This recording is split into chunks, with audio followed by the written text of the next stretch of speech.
की जानकारी के लिए मैं यह बताना चाहूँगा कि आज सवेरे वार्ड कमेटी क्रमांक 1 की मीटिंग रखी गई थी, जिसमें कमेटी के सभी सदस्य, सम्माननीय महापौर जी, माननीय आयुक्त साहब सब उपस्थित थे। काफ़ी सारे मुद्दों पे वहाँ पे चर्चा हुई। हर एक सदस्य ने अपने अपने तरह से काफ़ी सारे सुझाव दिए, किस प्रकार से हमको इस पीरियड में हमको इस बीमारी से लड़ना है।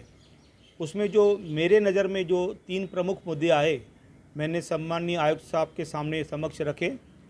उसमें जो पहला मुद्दा था, जो मुझे सबसे बड़ा महत्वपूर्ण मुद्दा लगता है कि किसी भी हॉस्पिटल में जो महात्मा ज्योतिबा फुले स्कीम लागू है, वहाँ पे महाराष्ट्र शासन के तरफ से आरोग्य मित्र करके अपॉइंट किया जाता है। जो वहाँ पे व्यक्ति वहाँ पे बैठता है और यदि कोई भी लोग पेशेंट वहाँ जाते हैं तो उन्हें वह प्रॉपर गाइड करता है। वहाँ पे उन्हें फॉर्म देता है भरने के लिए, और आधार कार्ड और पैन कार्ड वगैरह जो फॉर्मेलिटीज़ है वह लेने के बाद में उस व्यक्ति का इलाज का जो भी बिल निकलता है वह महाराष्ट्र शासन भरता है। तो मैं समझता हूँ कि ऐसी स्कीम जो है वह सत्य साई प्लेटिनम हॉस्पिटल में लागू है, महात्मा ज्योतिबा फुले स्कीम। लेकिन वहाँ पे कोई भी आरोग्य मित्र करके अभी तक अपॉइंट नहीं किया गया है। कमिश्नर साहब ने इस बात को मान्य किया और मैंने उनसे यह गुजारिश किया कि अब तक लोगों को इस बात की प्रॉपर जानकारी नहीं है, लोग इस स्कीम का फ़ायदा नहीं ले पा रहे हैं। तो उन्होंने इस बात को भी मान्य किया। मैंने उन्हें कहा कि आप या तो एक वीडियो क्लिप निकालें या तो एक कोई प्रेस नोट निकालें, जिसके माध्यम से शहर के लोगों को इस स्कीम के बारे में हम जानकारी दे सकें। जैसे वह जाते ही उस स्कीम का फॉर्मेट भरें, वहाँ पे फॉर्म भरें, अपने डॉक्यूमेंट जमा कराएं और स्कीम का फ़ायदा ले पाएँ। होता क्या है, यदि कोई पेशेंट वहाँ पे जाता है, वह बेचारा ऑलरेडी उसके घर वाले या पेशेंट खुद परेशानी में होता है, उसे बोला जाता है कि आप 20,000 भरो, वह 20,000 भर देता है और एक बार पैसा भरने के बाद वह स्कीम का फ़ायदा नहीं ले पाता है।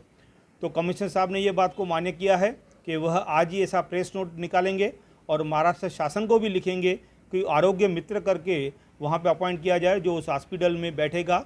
और आने वाले दौर में भी जो भी प्राइवेट हॉस्पिटल हैं वहाँ पे भी अगर यह स्कीम लागू होती है, जैसे कि उस चीज़ का हमें कमिश्नर साहब ने आश्वासन दिया है, तो वहाँ पे भी हर सेंटर पे आरोग्य मित्र करके उस बंदे को बिठाया जाएगा जो पब्लिक को गाइड करेगा। यह थी पॉइंट नंबर 1। पॉइंट नंबर 2 जो मैंने उनसे मांग की कि हमारी महानगर पालिका की जो हॉस्पिटल्स, जो कोविड सेंटर्स हैं, क्वारंटाइन सेंटर्स हैं, वहाँ पे महानगर पालिका के तरफ से एक पीआरओ होना चाहिए कि लोग यदि वहाँ पे जाते हैं तो लोगों को जानकारी मिलनी चाहिए। वहाँ पे बात करने वाला कोई व्यक्ति होना चाहिए कि बेड अवेलेबल है या नहीं है, नहीं है तो आपको कहाँ जाना है। देखा गया है कि बहुत सारे लोग वहाँ पहुँचते हैं और वहाँ पे उनको धक्के खाने पड़ते हैं, कोई प्रॉपर उनको वहाँ पे गाइडेंस नहीं मिलती है। तो कमिश्नर साहब ने इस बात को भी ध्यान से सुना और उसे मान्य किया है कि यहाँ तो वह हर हॉस्पिटल में एक कोई पीआरओ या तो कोई कॉल सेंटर की सुविधा करेंगे, जहाँ पे लोग संपर्क करें और लोगों को प्रॉपर जानकारी मिले। तीसरी जो बात मैंने उनके समक्ष रखी कि यदि किसी भी बिल्डिंग में एक कोई पॉजिटिव पेशेंट निकलता है तो उस बिल्डिंग को 14 दिन के लिए सील किया जाता है, और आने वाले दिनों में यदि 10 दिनों के बाद फिर कोई पेशेंट निकलता है फिर उसे 14 दिन के लिए सील किया जाता है।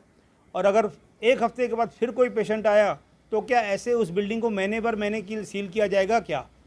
तो उस पर मैंने उनसे कहा कि जैसे बीएमसी में रूल है कि बिल्डिंग को सील न करके केवल फ्लोर को सील किया जाए तो लोगों को सुविधा होगी, और इस चीज़ से लोग काफ़ी परेशान हैं, चाहे बिल्डिंग वाले हो चाहे बिल्डिंग के नीचे जो दुकानदार हो वो भी काफ़ी परेशान है। तो उस चीज़ को भी कमिश्नर ने मान्य किया है। तीनों बातों को प्रमुख तौर से कमिश्नर ने ध्यानपूर्वक सुना है और मुझे आश्वासन दिया है कि इन तीनों मुद्दों पे बराबर वो गौर करेंगे और जल्द से जल्द कोई निर्णय लेंगे।